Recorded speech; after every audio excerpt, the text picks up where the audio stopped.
Hello， 大家好，今日咧我會煎呢個雞上髀嘅。咁呢個雞上髀咧2公斤係3.6英鎊，咁大約係數過有13隻嘅。一陣我會煎4隻啦，咁另外有剩嗰啲咧，咁我就會醃起佢。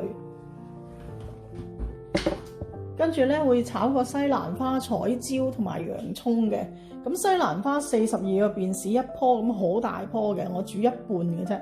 咁另外彩椒咧，呢啲係96個便士，咁啊有成7隻咁多，2隻咧為廿幾個便士2隻。咁呢啲洋葱1公斤咧就係68個便士啦，2隻咧係5-6個便士嘅啫。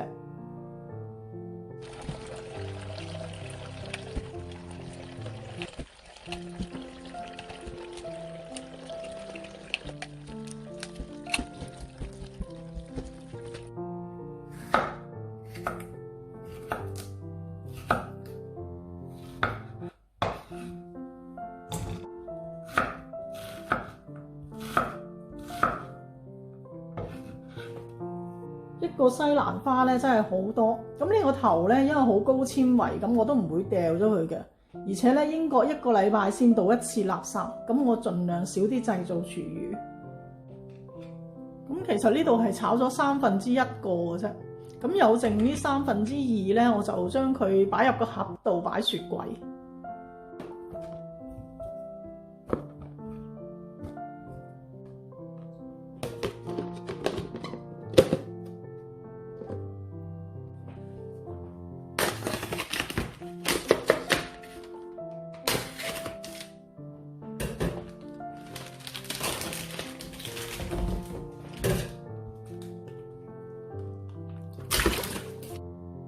咁呢啲雞上髀咧，洗乾淨之後咧，可以擎一擎水，或者印乾佢都得。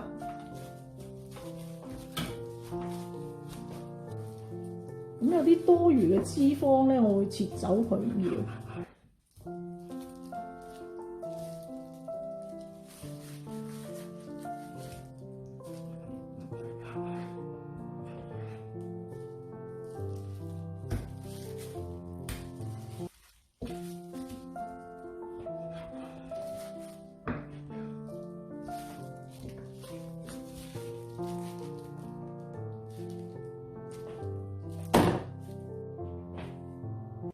咁我通常咧就會用鹽啦，同埋少少黑椒落去醃一醃佢。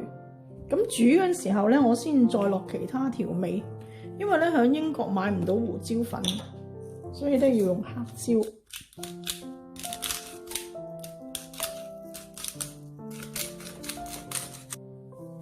咁呢度13隻咧，可以食到即係3-4餐嘅啦。擺去雪櫃咧，隔咗1夜咧，更加入味。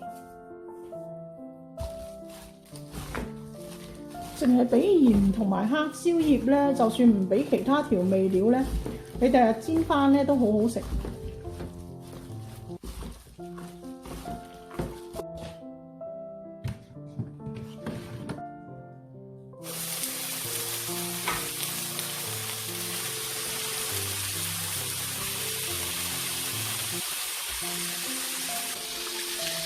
咁呢個雞上髀都幾厚肉，就要冚蓋咧焗一焗佢。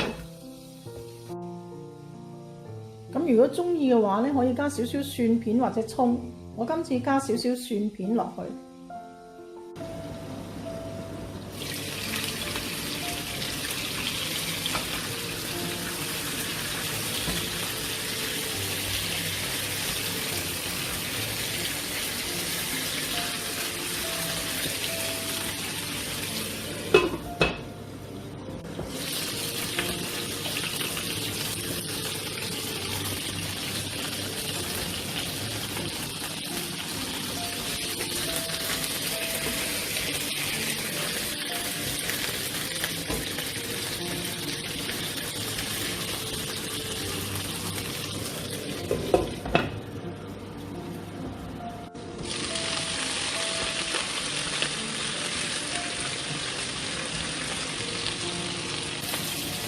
咁依家呢個樣咧都係全熟㗎啦，煎到。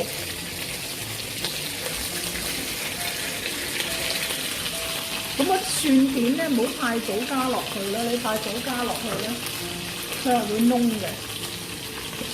咁我咧就喜歡俾啲食扒嘅調味料落去，係幾好味嘅。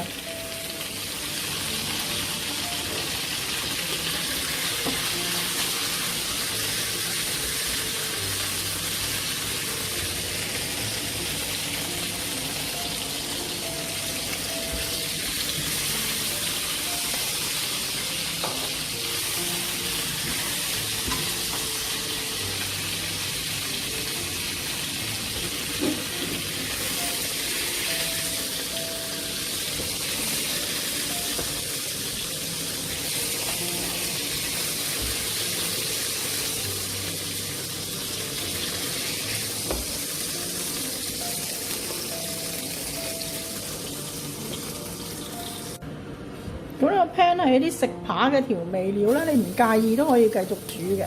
咁我加少少蒜蓉，就煮埋呢個西蘭花。